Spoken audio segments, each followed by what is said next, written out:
મોરબીમાં અગાઉ પાલિકામાં જીતેલા અને કાઉન્સિલર રહી ચૂકેલા અનેક આગેવાનો હવે નારાજ થઈ ભાજપ સામે બળવો કર્યો છે.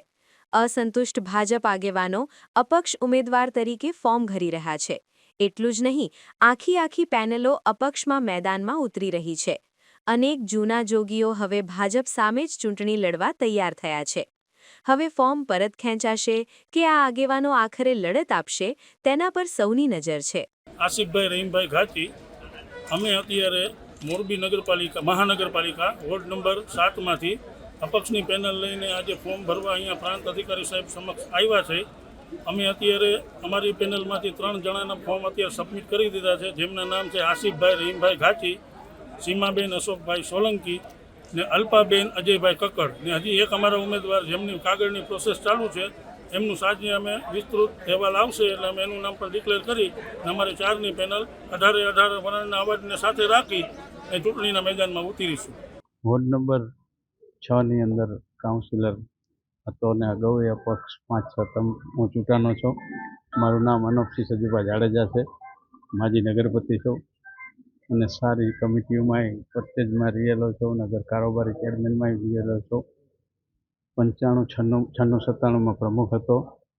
7 કરોડનું બજેટ હતું અને નગરપાલિકામાં ખૂબ વિકાસના સારા કામ કરેલા હતા અને પક્ષ માટે હર હંમેશા પક્ષના અમે વફાદાર જ રહીએ છીએ. વાળી ઘડીએ કાંઈક ને કાંઈક પક્ષ એવું કંઈક કરતા જ હોય છે, કાર્યકરોને નિરાશ કરતા હોય છે. અમારા વોર્ડના નામ નહીં દઉં કોઈના, જૂના એવા આગેવાન છે, ઘરની બહારેય નથી નીકળતા અને છતાં એના પરિવારને લેડીઝમાંથી ટિકિટ આપી અને એના પરિવારને ઓળખતાય નથી અમુક લોકો જે કાંઈ અત્યારે ચૂંટણીમાં ઊભા છે. આવતીકાલે અને છેલ્લા 3 દિવસ થયા સતત પક્ષના આગેવાનોનો, શહેર પ્રમુખોના, મહામંત્રીના, ધારાસભ્યશ્રીના, આગેવાનોના બધાના ફોન સતત આવતા હતા કે અનોપસિંહભાઈ તમારી ટિકિટ ફાઇનલ જ છે, પિતાબાને લડાવવાના જ છે. અને સતત 8 વાગે પણ કાલ મને ફોન હતો કે ભાઈ તમારું બધું કમ્પ્લીટ થઈ ગયું.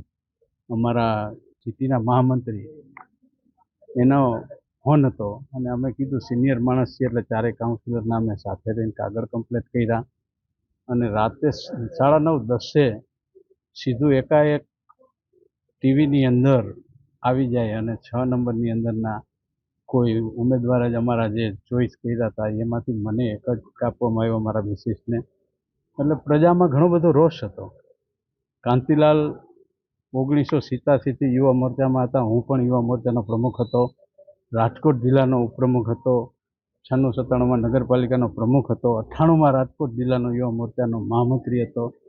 છેલ્લા 39 વર્ષથી ભારતીય જનતા પક્ષ સાથે હું સંકળાયેલો છું, પણ કોઈને કોઈ વિઘન સંતોષ બાબતે દર વખતે અમારી ટિકિટ કાપે જ છે. આટલા વર્ષમાં મને એક જ ટાઈમ ટિકિટ આપી છે અને મારા વોર્ડ પંચરંગી છે. તમામ પ્રજા મારા સાથે છે. વાણિયા, બ્રાહ્મણ, સોની, કંસારા, દરબાર, પટેલ, મોચી, ખવાસ, ટોટલી પ્રજા સાથે છે અને 2 વાર હું અપક્ષ ચૂંટાનો છતાં હું પાર્ટીથી અડગો ગયો નથી.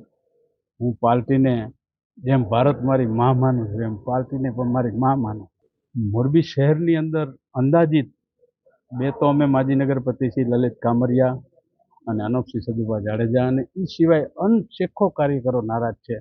આજુ ખેલીને જો ટિકિટ દેવાનું નીતિ ધોરણ હતું એ સામાન્ય કાર્યકરને દીધું જ નથી. જેને વાલા દવલાની નીતિઓ કરતા હોય એવા માણસને દે છે અને અમે એવા વાલા દવલા નીતિને આવડતું નથી અને અમે સતત પ્રજાના વચ્ચે રહી છીએ. અમે દર 10 દી 8 દી વોર્ડમાં અમારો રાઉન્ડ હોય છે અને છેલ્લા આ 6 મહિનાની અંદર દરબારગઢથી ગ્રીન ચોકના અમે પુષ્કળ પૈસા પાસ કરાવ્યા છે. હેરિટેજ રોડ, હેરિટેજ ગ્રીન ચોકનું આખા 5 કરોડ રૂપિયા, રાણીબાગના પણ 2.5 કરોડ રૂપિયા અમારી સતત રજૂઆત રહેતી શંકરાશ્રમના. અને હજી પણ અમારો એવો વિસ્તાર છે કે ભાઈ આ વિસ્તારનું કંઈક સારું બને એવી અમારી ઈચ્છા છે, પણ જે પાર્ટીએ કર્યું બરાબર, જે કર્યું એને સૂઝવી કર્યું. પુષ્કળ મારા મિત્ર સર્કલ અને મારા બધા વડીલો ભાઈઓ એના ભરોસે તો હું ચૂંટણી લડું.